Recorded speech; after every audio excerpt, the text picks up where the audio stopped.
Hello, good evening बच्चों। आप सभी का केमिस्ट्री विद समर में स्वागत है।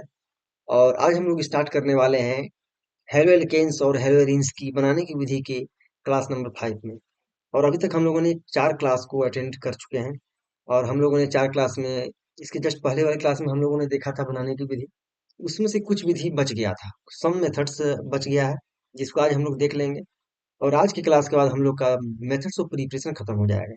तो इसके पहले की क्लास को आप जाकर के जरूर देख लें। तो इसके पहले अगर बात करें तो हम लोगों ने बनाने का विधि को हम लोग देखा था। तो हम लोगों ने क्या किससे किससे बनाया था। सबसे पहले हम लोगों ने एल्केन से बना लिया था। जिन बच्चों ने क्लास नहीं किया पहले जाकर के क्लास देख लें। हम लोगों ने एल्केन से बनाया था। ठीक है, फिर उसके बाद किससे बनाए थे हम लोग, एल्कीन से बना लिए थे। क्या बना लिए थे, हेलो एल्केन। उसके बाद हम लोगों ने टोल्यून से भी बनाया था। तो इन तीनों से कैसे बनाएंगे हम लोग हेलो एल्केन, इन तीनों को हम लोगों ने पढ़ा था। ठीक है, तो जो बच्चे ने क्लास नहीं किया जा करके देख ले। तो चलिए हम लोग चलते हैं नेक्स्ट मेथड की ओर। तो आज हम लोग देखेंगे, ये आपका चौथा नंबर का हो जाएगा मेथड। ठीक है, तो आज चौथा नंबर मेथड पर हम लोग बात करेंगे। तो आज चौथे नंबर में हम बात करें तो आज हम लोग बनाएंगे by the halogen exchange reaction के द्वारा। किसके द्वारा, by the halogen exchange reaction. ठीक है, by the halogen exchange reaction. ठीक है, हेलोजन एक्सचेंज,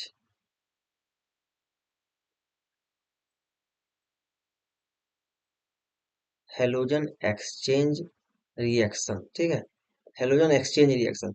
इसी रिएक्शन को हम लोग फिंकल स्टीन रिएक्शन के नाम से भी जानते हैं।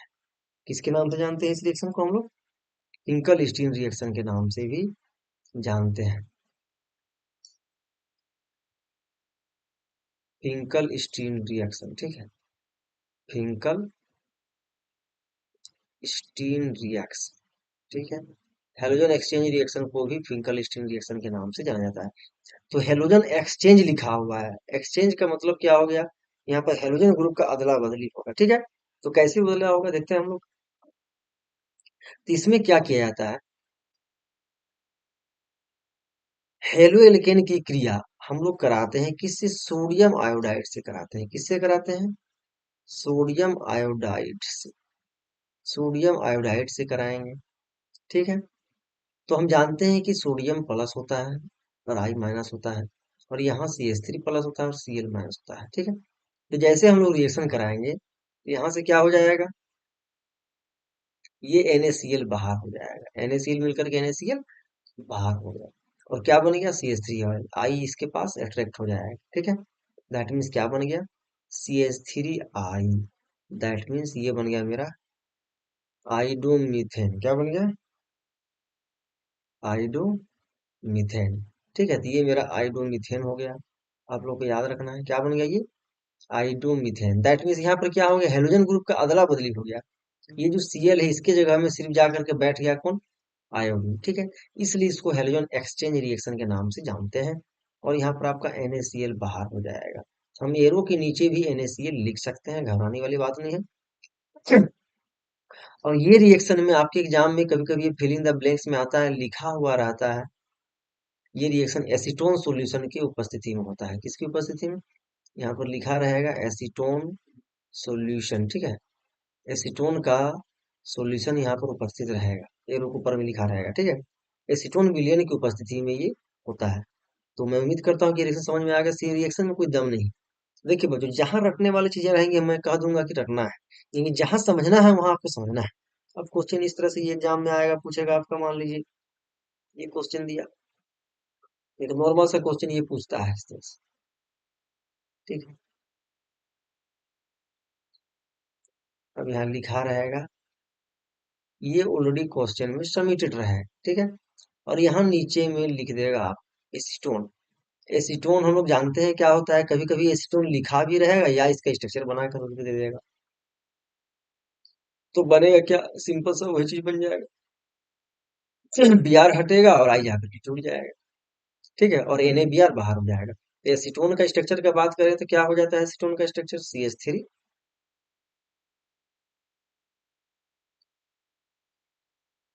CH3 COCH3, ठीक है।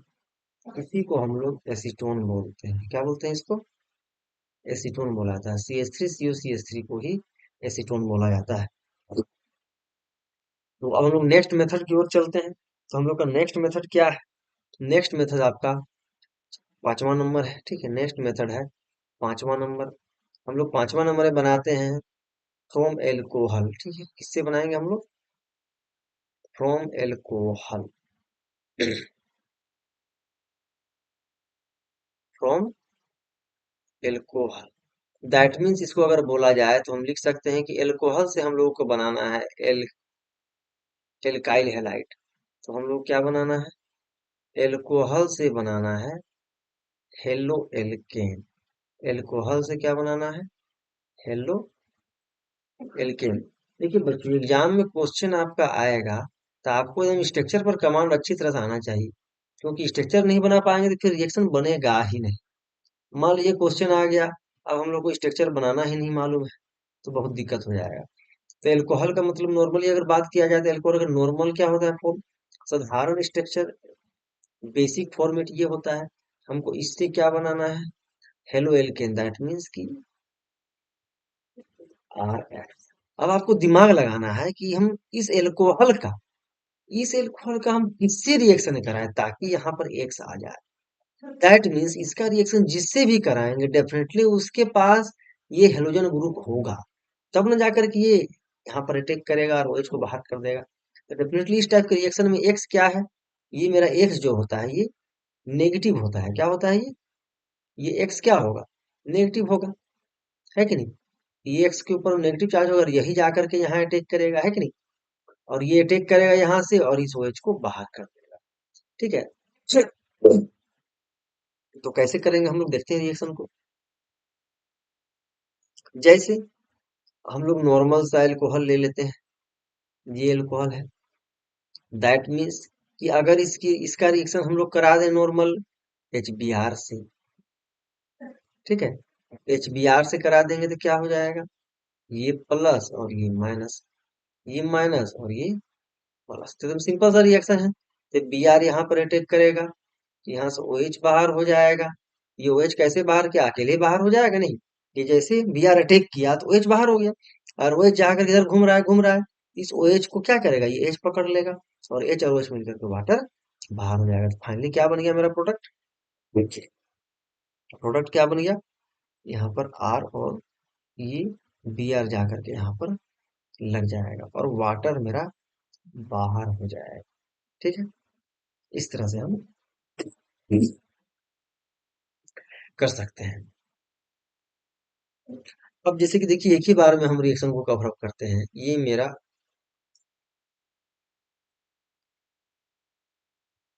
यहाँ पर ले लेते हैं RH, ठीक। अब एक ही बार में हम सारा रिएक्शन आप लोगों को करा देते हैं।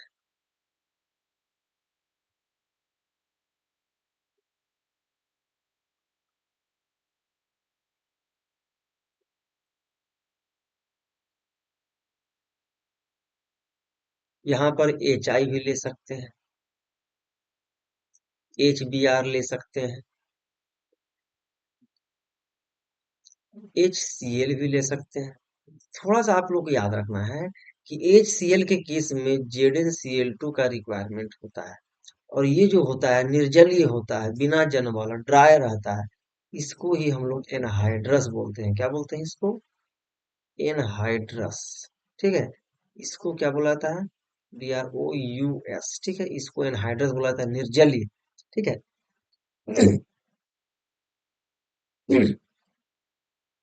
थोड़ा गला में प्रॉब्लम हो गया, मौसम ही चूंकि ऐसा चल रहा है, थोड़ा सा दिक्कत है। फिर भी मैं क्लास ले रहा हूँ, टेंशन नहीं लेना है। थोड़ा सा गला में प्रॉब्लम आप लोगों को मैनेज करना है। तो हम जानते हैं कि ये मेरा R होगा पॉजिटिव, क्या होगा? R होगा पॉजिटिव और ये माइनस, ठीक। ये प्लस और ये माइनस। तो प्रत्येक केस में यहाँ पर भी ये प्लस ये माइनस, ये H प्लस ये माइनस, ये H प्लस और ये माइनस। तीनों के केस में वाटर बाहर होगा, इतना कंफर्म है। प्रत्येक केस में क्या बन जाएगा? यहाँ पर बन जाएगा R आइडो एल्केन बन गया। यहाँ पर क्या बन गया? R ये ब्रोमो एल्केन बन गया, और यहाँ पर सीएल अटैक करेगा तो क्या बन जाएगा, आर सीएल, ये मेरा क्लोरो एल्केन बन गया। ठीक है, तो मैं उम्मीद करता हूँ कि दिक्कत होने वाली बात इसमें है नहीं। ठीक है, अब आप लोग को ध्यान देना है कि यहाँ पर क्या किए हम, ये एल्कोहल को फिक्स कर दिए हैं। ये एल्कोहल फिक्स है, यहाँ पर एच आई ले लिए, H B R, H C L, और एच एफ भी नहीं लेकिन एच एफ भी हो सकता है। तो अगर इसके केस में, एच एक्स के केस में अगर रिएक्टिविटी का ऑर्डर आपसे पूछा जाए, इसके केस में पूछा जाएगा क्रियाशीलता की कोटि, तो हम जानते हैं कि एच और आई के बीच का बॉन्ड बहुत ही जल्दी टूट जाता है, कम तापमान में टूट जाता है इसके बीच का बंधन। इसलिए रिएक्टिविटी एच आई की सबसे अधिक होगी, इसका सबसे अधिक होगा किससे, बी आर की तुलना में। ठीक है, उसके बाद इसका हो जाएगा सी एल की तुलना में, और ये एच एफ। चूंकि एफ का अट्रैक्शन पावर क्या है, सबसे अधिक है, इसलिए ये क्या होगा, इससे काफी क्लोज होगा, इसलिए इस बॉन्ड को तोड़ने के लिए बहुत ज्यादा एनर्जी चाहिए। ठीक है, इसलिए इस रिएक्शन में एच एफ का रिएक्टिविटी सबसे कम होता है, और सबसे अधिक किसका होता है, एच आई का होता है। और हम जान रहे हैं कि इस रिएक्शन में ये आर प्लस कहने का मतलब क्या हो गया, आर प्लस कहने का मतलब हो गया ये सी प्लस, दैट मीन्स कि ये कार्बोकटायन हो गया। क्या हो गया ये, कार्बोकटायन। और हम जानते हैं कि कार्बोकटायन जो होता है वो इलेक्ट्रॉन का हंग्री होता है। क्या होता है इलेक्ट्रॉन का, हंग्री ऑफ इलेक्ट्रॉन होता है। ये क्या होता है, हंग्री ऑफ इलेक्ट्रॉन होता है, इलेक्ट्रॉन का भूखा होता है। क्या होता है इलेक्ट्रॉन का, ये इलेक्ट्रॉन का भूखा होता है। और इलेक्ट्रॉन का भूखा होने की वजह से, इलेक्ट्रॉन का भूखा होने की वजह से इसमें जितना एल्काइल ग्रुप को जोड़ेंगे, अगर हम एल्काइल ग्रुप को ऐड कर देंगे, किसको ऐड कर देंगे, एल्काइल ग्रुप को। एल्काइल ग्रुप मतलब होता है आर। क्या होता है एल्काइल ग्रुप का मतलब, एल्काइल ग्रुप का मतलब होता है आर।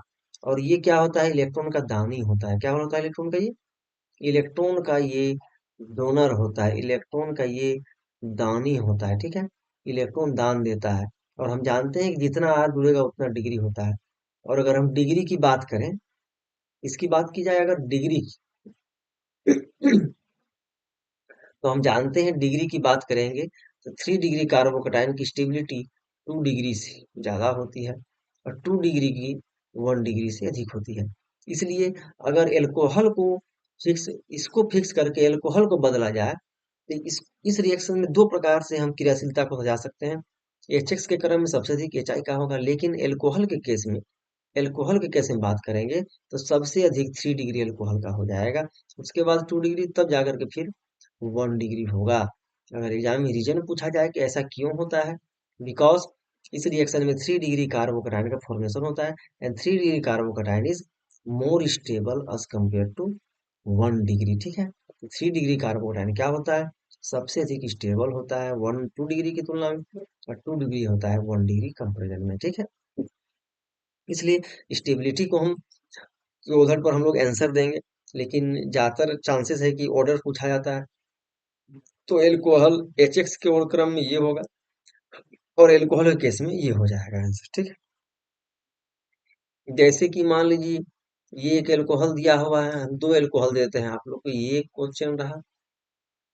ठीक है, और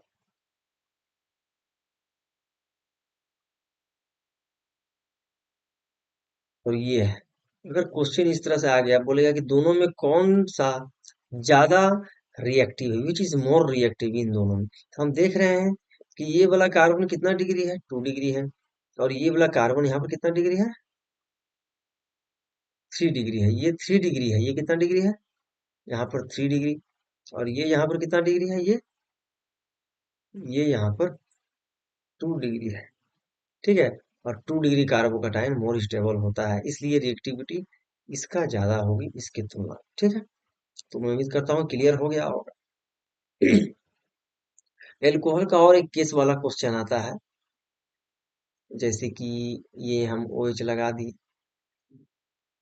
ठीक है, तो इसमें 3 क्वेश्चन काफी पॉपुलर है, जैसे कि अगर P, अगर PCl3 लिखा रहे क्या लिखा रहेगा एग्जाम में? PCl3 हो या PCl5 हो, ठीक है, PCl3 हो या PCl5 हो या SOCl2 हो या क्या हो, SOCl2 हो। ये तीनों कंडीशन में हमको ध्यान देना है, ये तीनों कंडीशन अगर रहे, इन तीनों कंडीशन में हमेशा क्या बनेगा मेरा, क्लोरो एल्केन ही बनेगा। टू क्लोरो, ये ब्यूटेन हो गया, इसमें भी क्या बनेगा, टू क्लोरोब्यूटेन होगा, इसमें भी क्या बनेगा, टू क्लोरोब्यूटेन होगा। इसका मतलब अगर एल्कोहल का रिएक्शन कराया जाए वैसा कंपाउंड जिसमें क्लोरीन है, तो आपको क्या करना है, आंख कान मूंद करके OH को हटा देना है और Cl को वहां पर जाकर के लगा देना है। लेकिन अगर रही बात रिएक्शन की कंप्लीट क्या बाहर होगा, उसको समझने के लिए आपको क्या करना पड़ेगा, अच्छी तरह समझना है। देखिए हम समझाने का प्रयास करते हैं आपको। ये मेरा एल्कोहल है कि नहीं? ये एल्कोहल है और इसका रिएक्शन अगर PCl3 से करा दिया जाए, ठीक है, तो आपको क्या दिमाग लगाना है। देखिए ट्रिकली हम दिमाग में सेट कर सकते हैं और समझते हैं तो दिमाग में लॉन्ग टाइम तक सेट होता है। तो हम देख रहे हैं कि यहाँ पर 3 क्लोरीन है और यहाँ पर पॉजिटिव कितना है, एक ही तो है। तो 3 नेगेटिव को देख करके यहाँ पर क्या करेंगे हम, इसको भी 3 ले लेंगे। क्या करेंगे, इसको भी 3 ले लिए। ये तीनों क्या करेगा, जा करके यहाँ अटैक करेगा, जा करके अटैक करेगा तो यहाँ पर तो 3RCl तो बन गया। क्या बन गया, 3RCl। अब बाहर क्या होगा आपको उसमें सोचना है। यहाँ पर क्या बच गया, एक पी अकेला बचा और 3 OH निकल गया। कितना OH निकल गया, 3 OH यहाँ पर निकला, हम देख रहे हैं 3 OH निकला। ठीक है, अब क्या करना है, आपको दिमाग लगाना है, आपको सोचना है कि ये सब मिल करके क्या कोई एग्जिस्ट वाला कंपाउंड बना सकता है। मतलब ये सब आपस में कंबाइन करके कोई ऐसा कंपाउंड बना सकता है जो कि एग्जिस्ट करता है। आप लोग को दिमाग में सेट रखना पड़ेगा कि हाँ, ये तीनों आपस में मिल करके H3PO3 बना सकता है। क्या बना सकता है, और हम लोगों ने पढ़ा है, ये कंपाउंड काफी ट्रेंड में रहा है। H3PO3 क्या बन गया, H3PO3। इसलिए कहाँ पर कौन सा कंपाउंड निकलने की पॉसिबिलिटी है, कहीं पर नाइट्रोजन गैस बाहर हो रहा है, कहीं पर H3PO3 बाहर हो रहा है, आपको देख करके समझना है। इस तरह से हम दिमाग में सेट कर सकते हैं, ठीक है। जैसे कि अगर हम Cl2 के केस का ही बात कर लें, मान लीजिए इसे किसका रिएक्शन कराया गया, SOCl2 से। किससे कराया गया, SOCl2 से। तो अगर SOCl2 का स्ट्रक्चर बनाया जाए, तो अगर हम लोग स्ट्रक्चर इसका देखेंगे तो इसका स्ट्रक्चर इस तरह से बनेगा।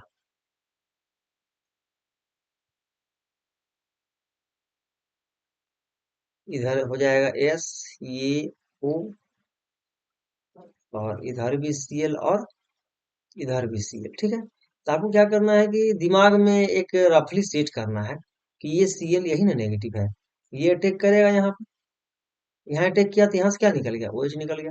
अब आपको दिमाग लगाना है, प्रोडक्ट तो मेरा ये बन गया, अब क्या निकला उसमें अगर सोचना है तो आपको क्या करना है, इधर बगल में लिख लेते हैं पहले हम। क्या क्या बाहर हो गया, इधर OH तो निकल गया, और क्या बच गया इधर, अब इधर बच गया SOCl बच गया मेरा, क्या बच गया, SOCl बच गया। क्या बाहर होगा उसमें आपको इधर रखना नहीं है। तो हम देख रहे हैं कि इन दोनों में आपको दिमाग लगाना है। HCl बन सकता है और इधर SO2 गैस बन सकता है। दैट मीन्स ये सब आपस में कंबाइन करके इधर से क्या क्या बाहर कर देगा, पहला SO2 गैस बाहर हो सकता है तो SO2 गैस बाहर कर देंगे, और दूसरा HCl यहाँ से बाहर होने की पॉसिबिलिटी है तो HCl को बाहर कर देंगे, ठीक है। तो आपको रिएक्शन को रटना नहीं है, जहां तक उसे कोशिश करना है रिएक्शन को समझने का, ठीक है। रिएक्शन को अगर रटेंगे तो बहुत दिक्कत हो जाएगा, इसे रटना नहीं है। हाँ, जहाँ रटने वाली चीजें होंगी मैं कह दूंगा कि वहां पर आप लोगों को रटना है, लेकिन यहाँ पर रटना नहीं है वाली चीज, यहाँ पर हम दिमाग में सेट कर सकते हैं रिएक्शन को इजीली, ठीक है। तो आज हम लोग का जनरल मेथड जो प्रिपरेशन जो होता है खत्म होता है। तो हम लोगों ने जनरल मेथड ऑफ प्रिपरेशन को अच्छी तरह से खत्म कर लिया है, और क्लासेस से आप लोगों को जुड़े रहना है, ठीक है। तो general method of preparation halo alkanes को बनाने का जो विधि होता है, ये आज का क्लास में खत्म हो गया। तो नेक्स्ट क्लास में हम लोग देखेंगे इसका रासायनिक गुणधर्म के बारे में। ठीक है, केमिकल प्रॉपर्टीज के बारे में हम लोग देखेंगे। तो मिलते हैं नेक्स्ट क्लास में। आप लोग क्लासेस से बने रहें और